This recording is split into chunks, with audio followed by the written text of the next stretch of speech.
Hello everyone, সবাই কেমন আছো অবশ্যই জানিও। আমার আরও একটি নতুন মিনি ব্লগে সবাইকে অনেক অনেক ভালোবাসা। আর জানো তো, আজকের আমি একটু বেশিই খুশি, যেহেতু যাব অনেক দিন পর বাবার বাড়িতে। তা আমার মতো সব মেয়েই বাবার বাড়ির নাম শুনলে খুশি হয়ে যায়। তারপর আমি যাব অনেক দিন পর, তাই একটু বেশিই খুশি।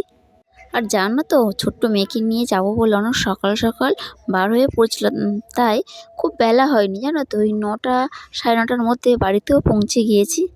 আর বিয়ের পর আমি এই প্রথম ভাইফোঁটাতে এলাম। আজ আমার বিয়ে হয়েছে 4 বছর, আমি কোনো বছরই আসি না, আমার দাদা ভাই ওখানে যায়। আর এই জন্যই যে একটু বেশি খুশি, আমি অনেক দিন পর এখানে এসে ভাইফোঁটা দেবো। আর আমাদের বাড়িতে যেহেতু কালী পুজো হয়, প্রতি বছর কালী পুজোর 1-2 দিন পরই ভাইফোঁটা পড়ে, তাই বাড়ি ছেড়ে আসা হয় না।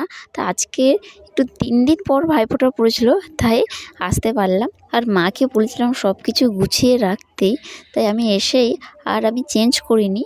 ভেবেছিলাম যে এই শাড়িটা পরেই ফোঁটা দেবো, তাই চেঞ্জ করিনি, এসেই ফোঁটা দিতে শুরু করে দিয়েছি। আর আমার মেয়েকে দেখছে তো কী দুষ্টুমি করছে।